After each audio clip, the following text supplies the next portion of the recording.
This morning's subject is Feed My Sheep. This is simply saying, practice the truths you have heard, for it means to shepherd the thoughts of the mind. For most of us, our thoughts are like rambling sheep that have no shepherd. We are called upon now to rule the thoughts, to rule the mind. As you know, the kingdom of heaven is as a man starting into a far country, and he calls unto himself his servants and gives them his property, his goods. To one he gives 5 talents, to another he gives 2, and to another he gives 1, every man according to his several ability. And when he returned, he asked for a reckoning. The one who had 5 traded and produced another 5. He was highly commended, and told as he was faithful over a few things, he would now be ruler over many. The one who had 2, he too traded and produced 4. And he too was highly commended, and told to enter into the joy of the Lord. But the one who had 1 was afraid because his master, so he thought, was a hard man, and so he buried his talent in the earth, and did not expand it. But I think you know the story. He was condemned for his misuse of the talent. It was taken from him and given to the one who had the most, the one who had 10. Well, now you have received talents in the last few days or few weeks, each one according to his ability.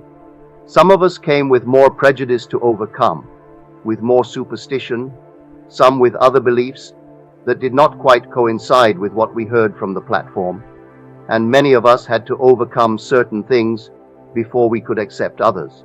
So, some got 1 talent, some 2, some 5, some maybe more.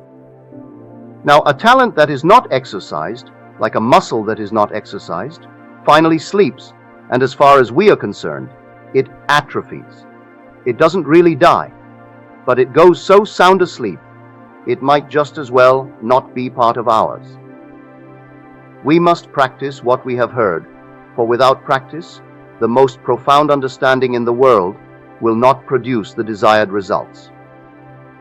So a little talent, call it a talent now, if you really expand it, if you exercise it, will be far more profitable than many talents that you do not exercise. This morning we will just take 1 or 2 of the talents that we offer you. I can't force them upon you. We offer you. Here is a statement from the book of Amos. I will sift the house of Israel among all nations, like as corn is sifted in a sieve, yet shall not the least grain fall upon the earth. I will sift him and scatter him all over the nations of the world, but not the least grain shall fall upon the earth. Do you know who Israel is? Who this Jacob is? The Israel means is real. You can't find it on the earth. Don't look for it on the earth, and yet you must find him. For formed him in the womb to be my servant and to bring Jacob, which is Israel, again unto me. Isaiah 49:5. So you and I were formed from the womb to be the servant and to bring Jacob unto the Lord. He is scattered all over the world, but you will not find him. No, not the smallest grain upon the earth. But you will find him within yourself, for the cue is given in Jacob. Jacob is the smooth-skinned lad. He is not like his brother Esau, who has hair, which means something external. So the Israel you are looking for this day is the thing you want to realize in the world. Do not look out and hope to find it, or even to be encouraged that you will find it by judging after the appearances of things. Do you seek health for a friend?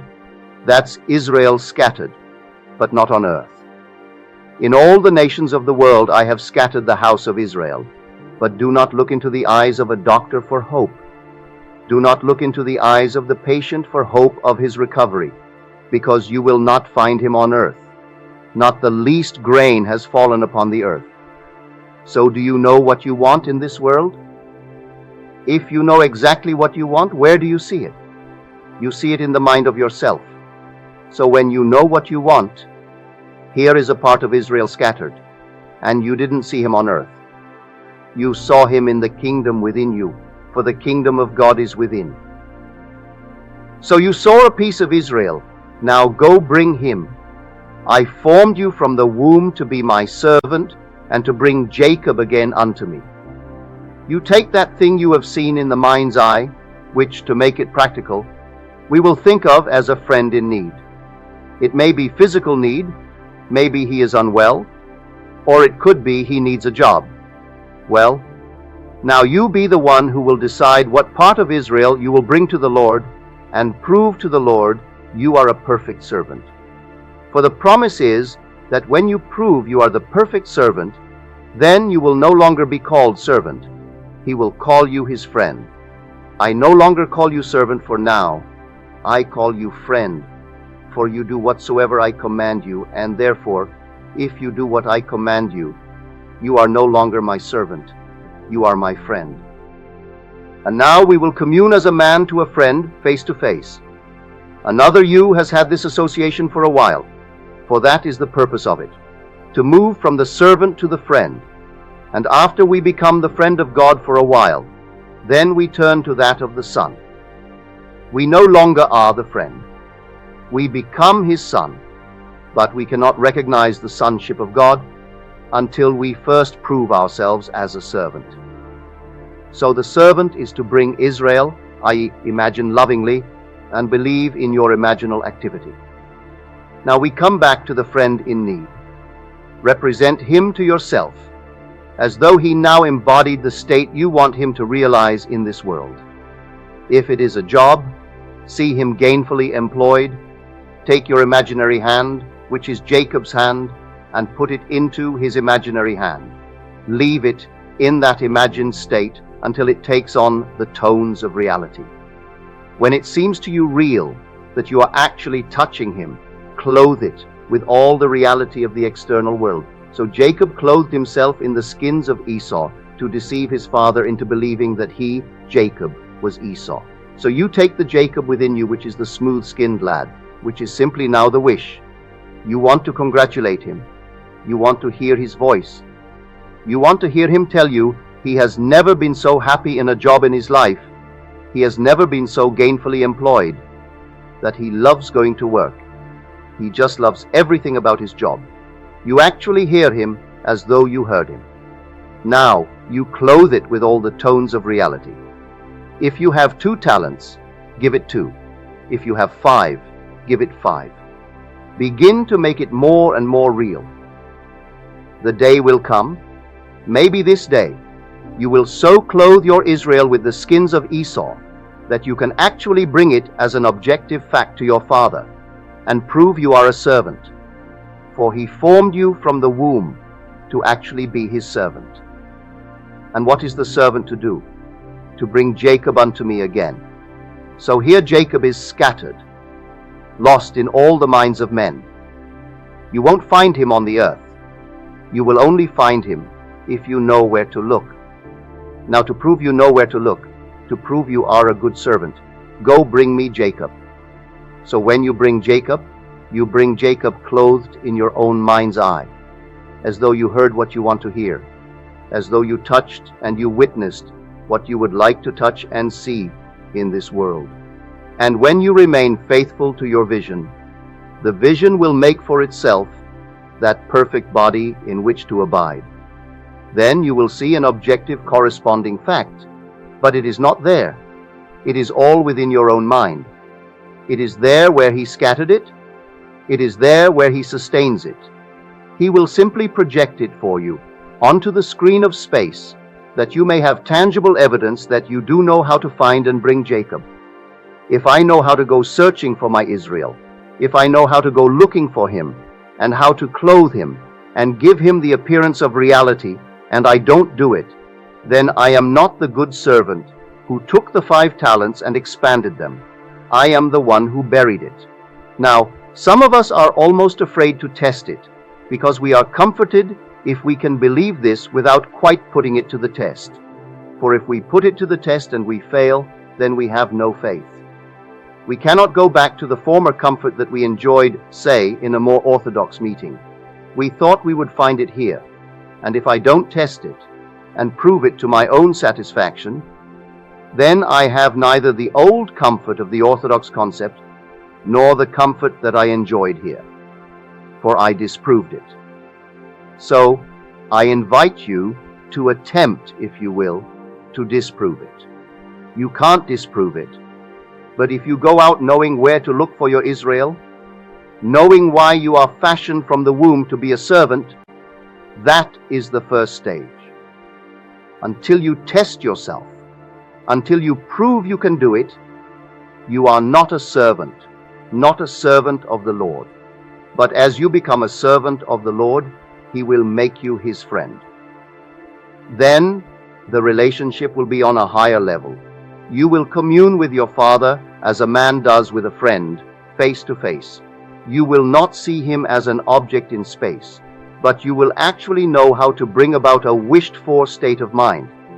Bring it about at will. As you can bring about a wished-for state of mind, you have made of the deep, which is your Father, a friend. And you will actually know that companionship between the deep of self and you, the being that is really a wonderful imagination. Then the day will come. Having been a wonderful friend of God, the seal will be broken, and you will be revealed as the being you really are, which is the Son of God and the Father. Every person in the world is the child of God, believing itself to be a man, born of man. I have tried in the past 2 weeks to convince you that your origin is God. It is not what the world would tell you, a little bug. For if you were a little bug, a little spermatozoa, though you seem to embody yourself and expand in the form of a man, your end will be a little spermatozoa, for all ends run true to origins. So, whatever the origin, you can determine the end. I tell you, your origin is God, therefore your end is God. But to arrive at that end, you pass through the stages of the servant, then the friend, then God, which is the Son of God. For I and my Father are one, yet my Father is greater than I. Yes, I do not claim that this union, this oneness, entitles me to the same identical feeling of being Father. I and my Father are one, but my Father is greater than I. For the thing symbolized that bears witness of this unseen state is not really as great as that which it symbolizes. So we are one, and I will know it, and I will see my Father and see that He and I look alike, yet we are father and son relationship. But before I can get near it, I must prove I am a good servant. Now you take it this morning. We invite you to try it for a friend. We ask you to try it for yourself. We have given you many angles how to test it, how to think of what you want first and see in your mind's eye. Israel. For when I know clearly in my mind's eye what I want, I am actually looking at Israel, something that is real. It is real, but I must clothe it now in what the world calls reality, by giving it external tones. But the thing was real long before it became a visible fact in the world. I see it in my mind's eye by making as vivid and as lifelike a representation as possible of what I would see and what I would do and what I would actually hear, were I physically present in such a situation now. When I see it clearly, I am looking into the eyes of Israel, and I found him scattered in the world, but not on the earth, for it is not on earth that I see him. I see him in my mind. Now I am looking at it and thinking of it, but the secret is to think from it, to occupy that state and get into it. When I get into it, I will clothe it with reality. I can think of a place and then close my eyes and assume that I am in that place. When I assume I am in the place, I am clothing it with what the world calls reality. It was real before I clothed it. When I saw it clearly, this was Israel. But he wants me to bring him. And the only way I can test that I can bring him and prove that I am the servant is to occupy the state. So I occupy the feeling of my wish fulfilled. When I get into the feeling of the wish fulfilled and remain faithful to that state, then I am walking in my vision, and, as we are told, If one would only advance confidently in the direction of his dream and endeavor to live the life which he has imagined, he will meet with a success unexpected. Let me remain faithful to my vision by occupying my vision. Don't just see it. He demands that I bring Jacob again unto the Lord. So Jacob is not a man who walked the face of the earth thousands of years ago, and Israel is not a nation now gathered together on the shores of Africa. He scatters the house of Israel in all the nations of the world. You might have been taught to believe that the person who calls himself a Jew in the presence of a nation is scattered Israel. Don't believe it. Everyone in the world is that which actually contains and holds Israel. As you think of something and desire it to be a reality in your world, you are seeing Israel. Now he wants you to bring him, and he wants you to prove that you can bring him and become the perfect servant of the Lord. Don't be afraid to be the servant. Become the perfect servant of God, and then become his friend, and then realize you are his son. Let us go out determined that we will take the requests brought in here this morning. There were 100 odd that came in, but there are many more. Maybe you do not know them. You can take them collectively. But you can take an individual friend, a member of your family, and decide this day you are going to bring about some blessing in the individual's life. You have it. You have the power to bless. For the power to confer reality on your wish for the friend is the power to bless that friend. If your friend is not well and you want the friend to be well, you simply assume that you and he or she are carrying on a conversation from a premise which you establish now.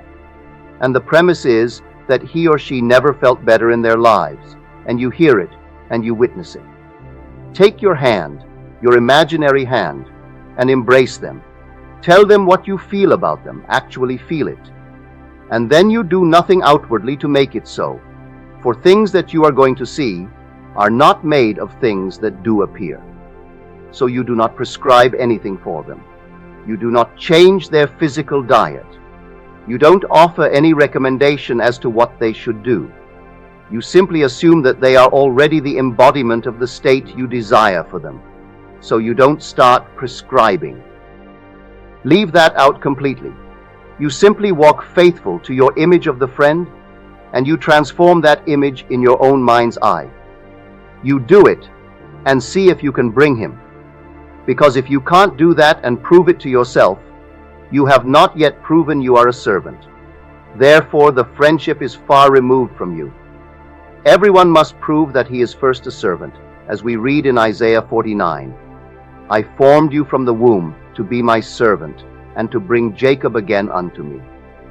Then I am told, even though Israel is not altogether gathered, I am blessed. The individual who does it, he doesn't have to bring the whole body of Israel. If he brings Jacob, one individual transformed, and proves he can transform him, he is blessed and receives a certain glory long before the body of Israel is collected and brought back. So here you wonder why he is called the King of Israel. Why is he called the King? People thought it meant a man who looked out upon a small little nation and thought he was king, or they thought he was king, or even in irony when they said it. He isn't that. The individual who becomes son is truly king of the whole vast world of Israel, or of the ideas floating in the mind of man. For he is their shepherd, he is their king. He can command any idea to clothe itself in form. That is the King of Israel. That is the one that can make real a state that is only a wish. Israel is the true Israel. Here, long before we become that, lifted up, we must start to discipline the mind to become the perfect servant. There is no better time to start than now.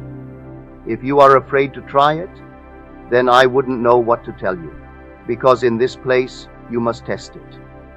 They do not have a religion where you just come here and sit on Sundays and gather together and form a nice little friendship this way.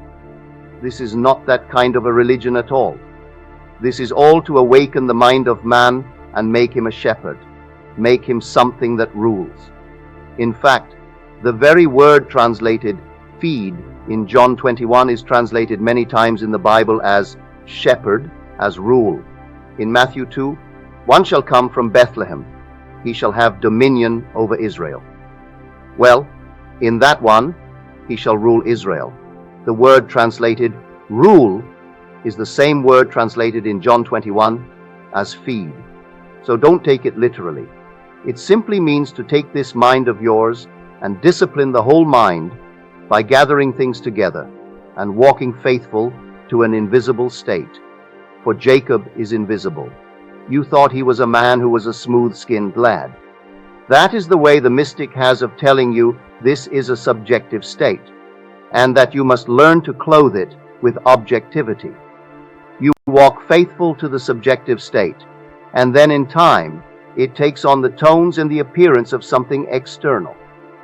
The moment you detach your mind from that state, though at the moment of detachment it had some corresponding external witness, it will begin to fade.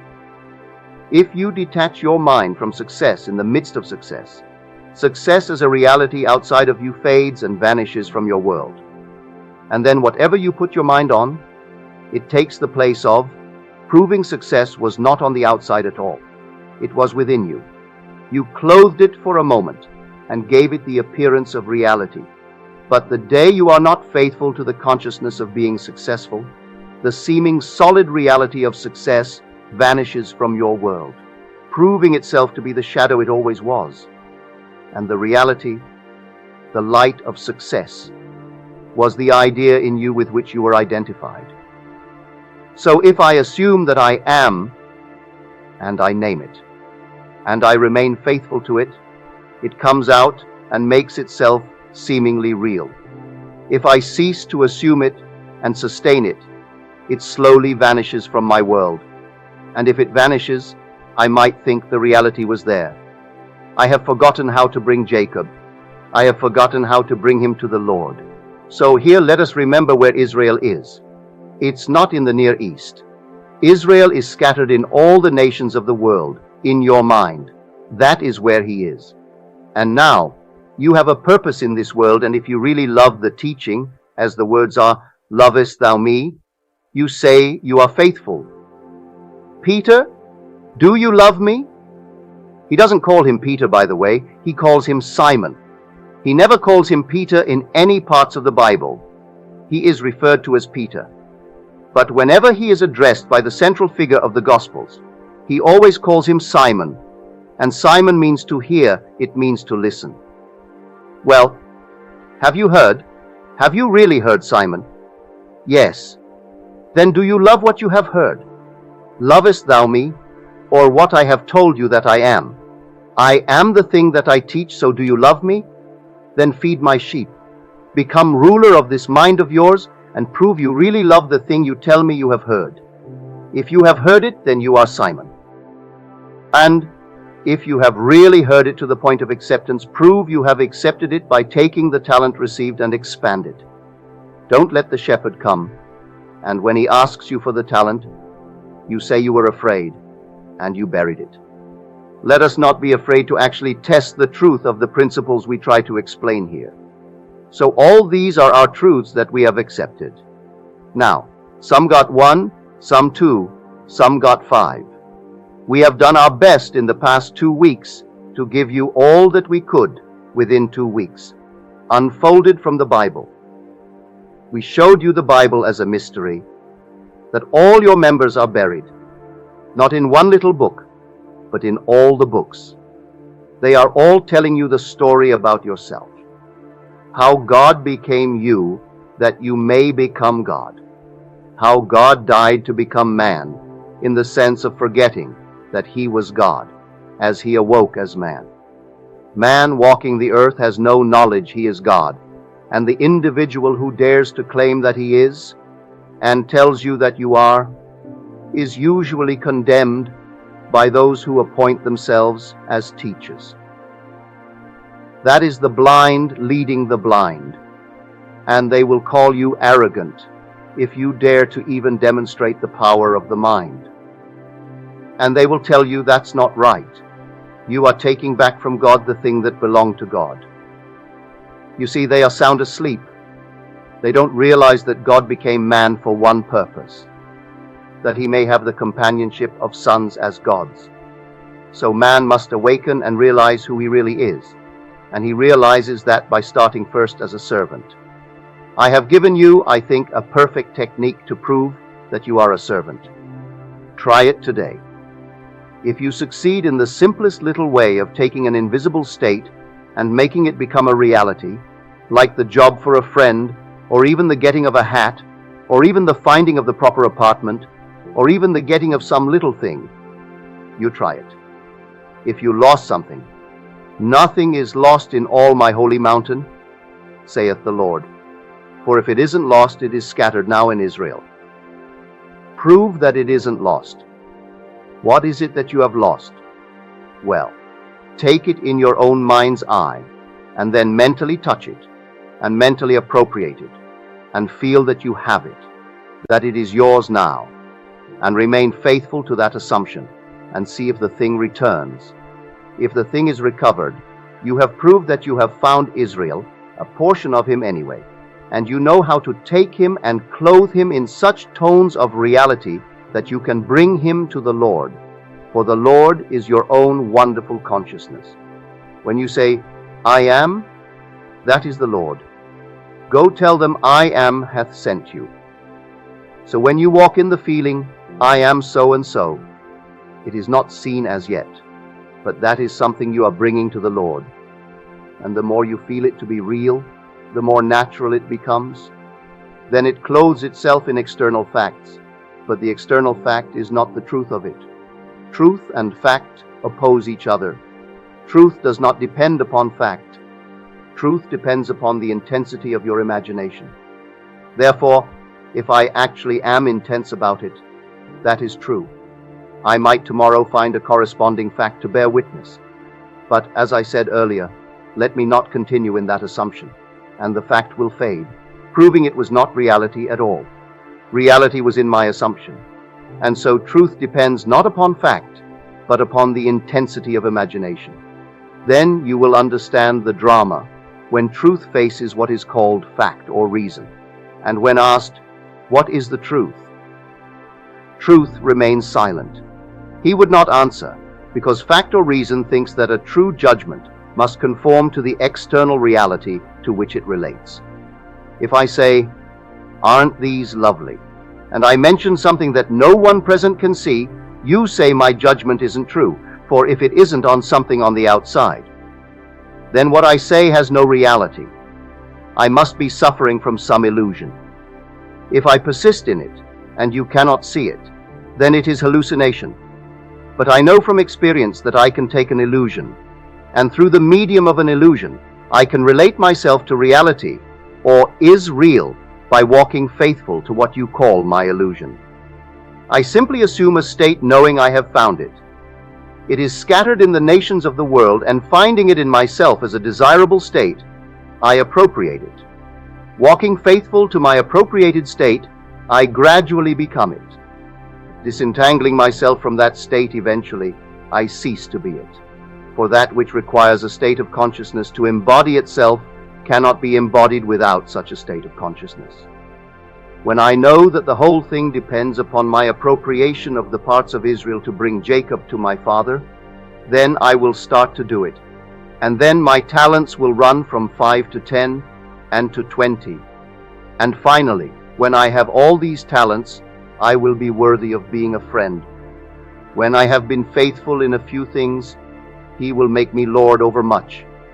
Then he will tell me, I no longer call you servant. I call you friend, for you did what I commanded you. Now, having done what I commanded you, you are my friend indeed.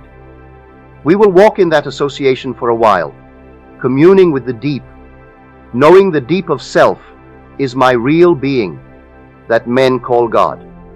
I won't see him as another. I will commune with him as though he were another. And he and I will talk across that invisible state, just as though man spoke face to face with a friend.